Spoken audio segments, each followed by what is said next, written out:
প্রিয় ছাত্রছাত্রীরা, আজ তোমাদের বেসিক ইংলিশ শুরু করব। যে বেসিক ইংলিশ ক্লাসের গুরুত্ব অনেক বেশি, বিশেষ করে তাদের জন্য এই ভিডিওটা যারা ভালো শিক্ষকের সান্নিধ্য পায় না, যারা শিখতে চায়, সমস্ত এফর্ট দেয়, কিন্তু তারা একটু বড় হয়ে 5-6-এ গিয়ে দেখা যায় যে খুব করুণ অবস্থা। এমনকি মাধ্যমিকের স্টুডেন্টদেরও দেখা গেছে যে ভালো করে রিডিং পড়তে পারে না, গ্রামার তো অনেক দূরের কথা। যদি তোমরা খুব ছোট্টবেলা থেকে আনন্দের সাথে এই ছোট্ট ছোট্ট কথাগুলো শোনো, আমার বিশ্বাস তোমরা কিন্তু এই ইংলিশ বিষয়ে আর ভয় পাবে না। তোমাদের এই ইংরেজির ভীতিটা যাতে একদম না থাকে, যারা পরিষ্কারভাবে তোমরা শিখতে পারো, সেই জন্য আমার এই উদ্যোগ। আজকে প্রথম ইংরেজির গ্রামারের বেসিক ক্লাসটা, বেসিক ইংলিশ ক্লাস, এটা তোমরা শোনো। ইংরেজি আমরা প্রথমেই কি করি, অনেক বড় বড় চিন্তা করতে শুরু করে দিই, অনেক বড় বড় চিন্তা ভাবনা। ওখানে আমাদের প্রথম ভুলটা হয়ে যায়। কোনো কিছু জিনিস শেখার জন্য অনেক ছোট ছোট জিনিস শিখতে হয়। সেই ছোট ছোট জিনিসগুলোর মধ্যে আজকে আমি একটা জিনিস শেখাবো, verb. It is very important in English grammar, as like heart of a sentence. Verb is a heart of a sentence. অতএব ভার্বটাকে ভালো করে আমরা চিনব, বইয়ের ভাষায় না। বই তো অনেক মার্কেটে আমরা কিনি, বইয়ে অনেক রকম লেখা থাকে, আমরা মুখস্থ করি, কিন্তু ওতেই রয়ে যায়। আমরা আজকে এমনভাবে শিখবো যেন বুঝতে পারি। যে জিনিস বোঝা যায় তাতে একটা আলাদা আনন্দ থাকে, আর যে জিনিস বুঝতে পারি না, সকালে একরকম, দুপুরে একরকম, বিকালে একরকম মনে হয়। তো চলো আজ আমরা ইংলিশ বেসিক গ্রামার ক্লাসটা করব, বেসিক ইংলিশ গ্রামারটা শিখব। সেখানে আমি প্রথম শেখাবো তোমাদের ভার্ব।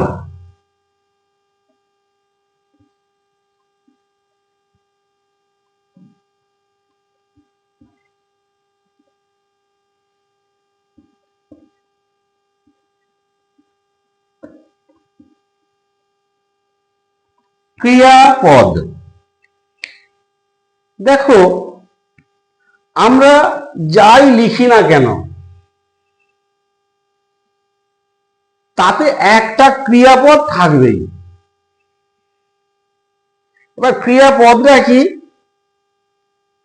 একটা ধরো বাক্য আছে,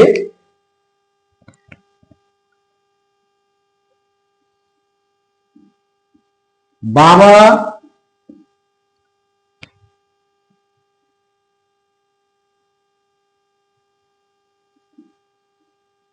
ভাত খায়। বাবা ভাত খায়। দেখো, এটা একটা শব্দ, ভাত একটা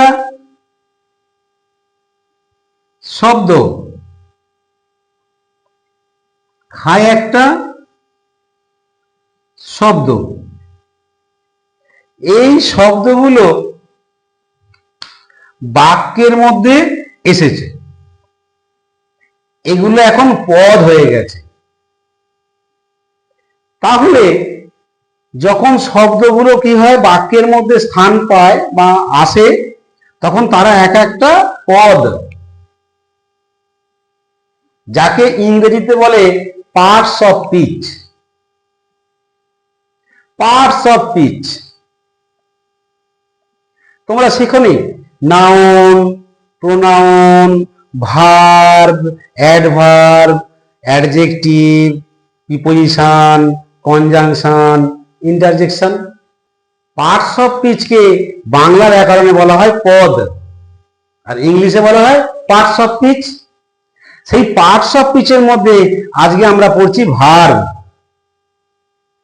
বা বাংলায় বলে ক্রিয়াপদ। তো দেখো এখানে বাবা ভাত খায়, তিনটে পদ আছে, তিনটে পদ আছে বা পার্টস অফ স্পিচ আছে।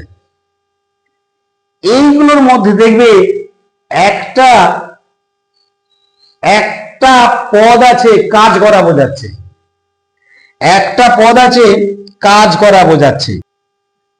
সেই যে পদটা দিয়ে কাজ করা বোঝাবে সেটা হচ্ছে ক্রিয়াপদ। দেখো বাবা, বাবা কি কাজ করা বোঝাচ্ছে? ভাত, ভাত কি কাজ করা বোঝাচ্ছে? খায়, খাওয়াটা কি কাজ করা বোঝাচ্ছে? দেখো খায়টা কাজ করা, খাওয়াটা কিছু করতে হচ্ছে আমাকে, যেটা কিছু করতে হয়।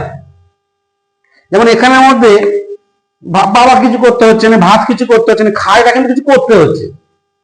তাহলে যে পদটা দিয়ে কোনো কিছু করা বোঝাবে সেটা হচ্ছে ভার্ব। তাহলে এটা verb, V E R be, verb.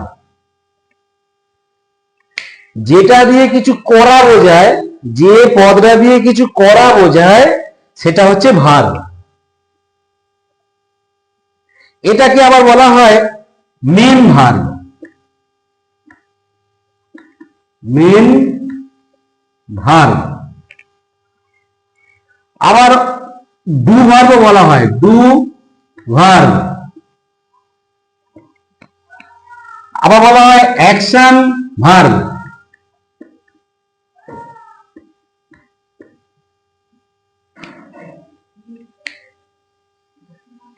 তাহলে ভার্ব এই যে আমরা দেখলাম কোনো কিছু করা বোঝায়।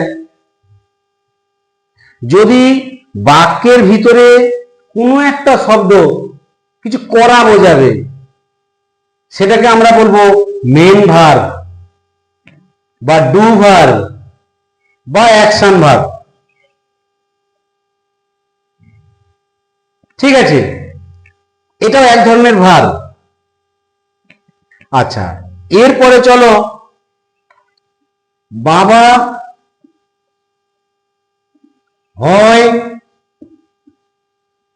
একজন ডাক্তার। দেখো তো এখানে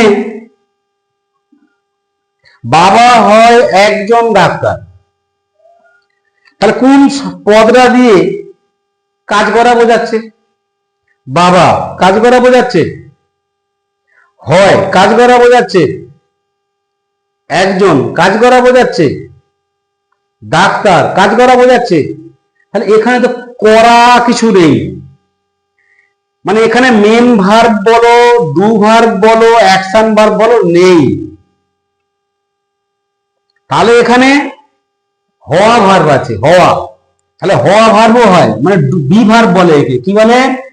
বি ভার্ব, যাকে বাংলায় বলে হওয়া, কিছু হওয়া বোঝাবে, হওয়া বোঝাবে। যেমন সে হয়, হওয়া বোঝাচ্ছে, আমি হই, হওয়া বোঝাচ্ছে, তারা হয়, হওয়া বোঝাচ্ছে, কাজ বোঝাবে না। কিন্তু এই যে এখানে বলা হয়েছে মেন ভার্ব বা ডু ভার্ব বা অ্যাকশন ভার্ব, এখানে কাজ করা বোঝাবে। এই লাইনে আবার দেখতে পাচ্ছি, এই লাইনে দেখতে পাচ্ছি যদি এক নম্বর বাক্য হয়, যদি দু নম্বর বাক্য হয়, কাজ করা বোঝাচ্ছে না, হওয়া বোঝাচ্ছে। তাহলে এরকম অগণিত লাখো লাখো বাক্য আছে ক্লাস 1 বিশেষ করে শুধু এই বি ভার্বের উপর। আমি হই, তুমি হও, সে হয়, তারা হয়, এখানে কাজ করা বোঝাবে না। এটা হয় একটি কলম, ইট ইজ আ পেন। তাহলে এটি হয় একটি কলম, এই পদগুলোর মধ্যে একটা তো কাজ করা বোঝাচ্ছে না, অথচ হয় হয় কথাটা আছে, এই হওয়া ভার্ব। কারণ ভার্ব ছাড়া আমরা বাক্য তৈরি করতে পারি না। এটা মনে রাখবে যে ভার্ব ছাড়া আমরা বাক্য তৈরি করতে পারি না। হ্যাঁ, ভার্বের অনেক রকম ভাগ আছে।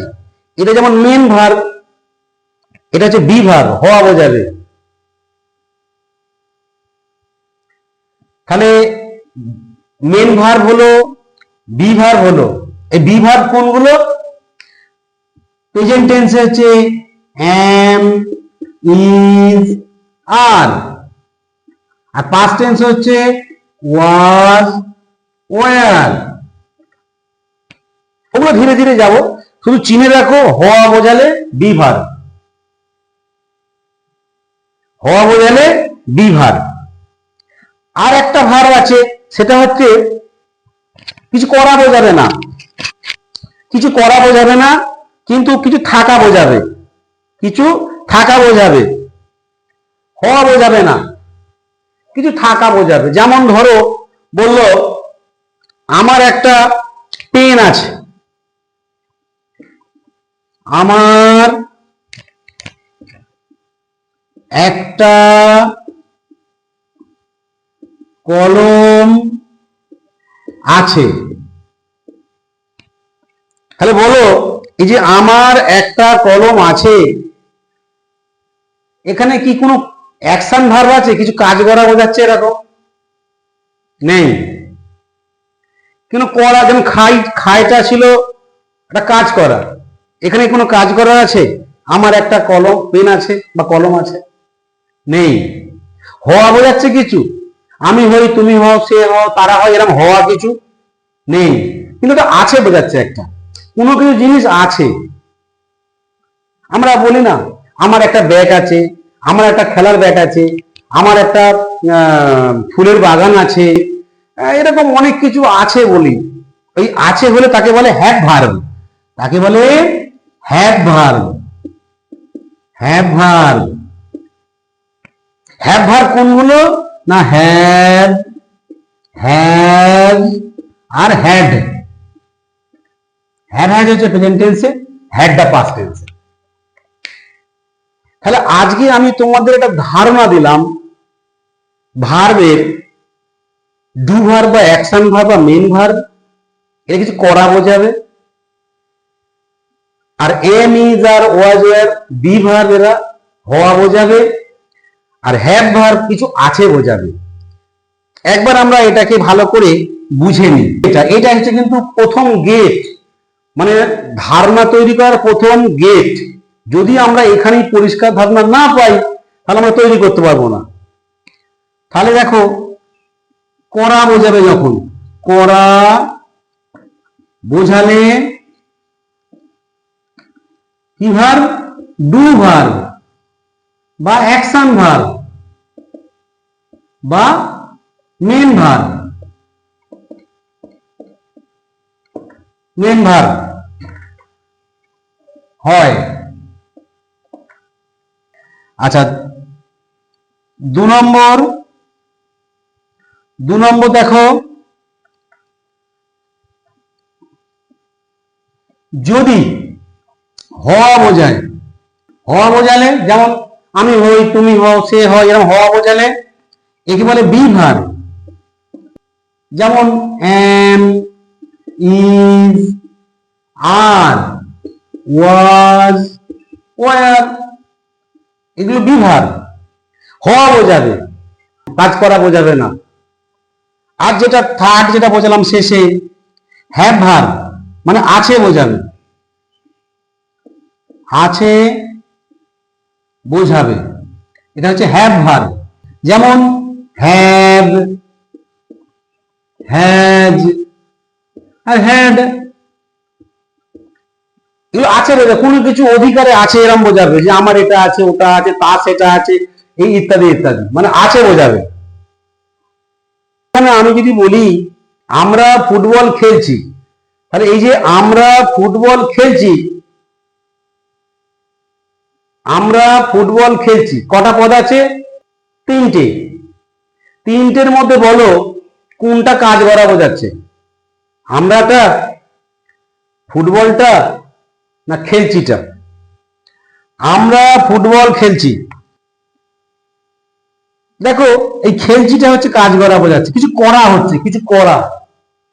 কিছু করছি আমরা। তাহলে বলো তো কিছু করছি মানে এই ডু ভার্ব বা অ্যাকশন ভার্ব মেন ভার্ব নাকি না বি ভার্ব না হ্যাভ ভার্ব, তোমায় প্রশ্ন করতে হবে। যদি তুমি এই প্রশ্ন করে উত্তর পাও তাহলে তুমি শিখছো।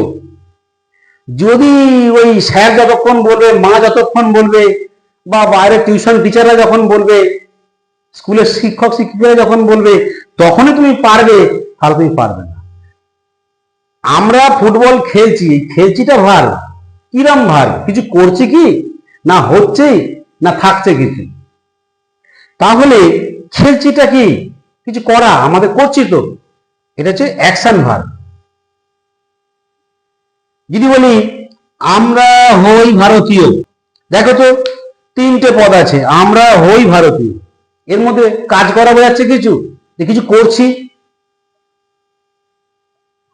কিছু করছি না, তাহলে হওয়া বোঝাচ্ছে হই। তাহলে এই হই হলে কি হবে, ডু ভার্ব না বি ভার্ব না হ্যাভ ভার্ব? বি ভার্ব, হওয়া বোঝাচ্ছে তো আমরা হই, তাহলে হওয়া হলে বি ভার্ব। এরপর চলো যদি বলতাম এটা কি কিছু করা বোঝাচ্ছে, না হওয়া বোঝাচ্ছে না আছে বোঝাচ্ছে? আছে, অধিকারে আছে এরকম কিছু বলছে, খেলার মাঠ আছে, তাহলে এইটা হচ্ছে হ্যাভ ভার্ব। আজকে শুধু শুধু শুধু বেসিক টাচ করলাম যে ভার্ব তোমরা শেখো, নাম আছে ডু ভার্ব বা অ্যাকশন ভার্ব বা মেন ভার্ব, আর বি ভার্ব আছে হওয়া বোঝাবে, আর কিছু আছে বোঝালে হ্যাভ হ্যাভ হ্যাভ ভার্ব বসবে। শুধু এইটুকু শেখালাম, শুধু এইটুকু পড়া, কিন্তু ভেবো না যে অনেক কিছু দিয়ে ফেলেছি। শুধু শিখবে কিছু করা হলে আমাদের কিছু করি তখন হচ্ছে ডু ভার্ব বা অ্যাকশন ভার্ব বা মেন ভার্ব। যদি কিছু হওয়া বোঝায় তাহলে বি ভার্ব, যদি কিছু আছে বোঝায় বা থাকে বোঝায় তাহলে হ্যাভ ভার্ব। এইটুকু শুধু বোঝো, আছে বোঝালে কি বা থাকে বোঝালে কি, হওয়া বোঝালে কি, আর কিছু করা বোঝালে কি, শুধু এইটুকু ধারণা। আমি তোমাদের ধীরে ধীরে অনেক দূরে নিয়ে যাব, অনেক কিছু মোর ইনফরমেশন দেব, তোমরা সেগুলো নিজের মতো করে বুঝবে। দেখবে একদিন তোমরা ট্রান্সলেশন ভালো পারবে, গ্রামার সম্পর্কে সলিড নলেজ একটা আসবে। ধৈর্য ধরে পড়বে, শুনবে আর বুঝবে, কোনো ডিস্টার্ব কাউকে করবে না। মন দিয়ে দুবেলা পড়ো, ভালো করে সব বিষয় পড়ো, তার মধ্যে এগুলো একটু রাখবে, বোঝার চেষ্টা করবে। ঠিক আছে, আজকে খুব গুরুত্বপূর্ণ একটা ছোট টপিক দিলাম। ভার্বের তিনটে পার্ট আছে, সেই তিনটে পার্ট কি করে বুঝবো, এখন অত শত এ করতে হবে না, জানতে হবে না। শুধু কিছু করা বোঝালে ডু ভার্ব বা অ্যাকশন ভার্ব বা মেন ভার্ব, কিছু হওয়া বোঝালে বি ভার্ব, আর থাকা বা আছে বোঝালে হ্যাভ ভার্ব, এইটুকুই। ঠিক আছে, তোমরা শুধু এটা পড়ো, দেখো এরপরে যে ভিডিওগুলো দেব এর উপরে বিস্তারিত যেন ভালোভাবে বুঝতে পারো সেই রকম করে তোমাদের শেখানোর চেষ্টা করব। ঠিক আছে, ধন্যবাদ।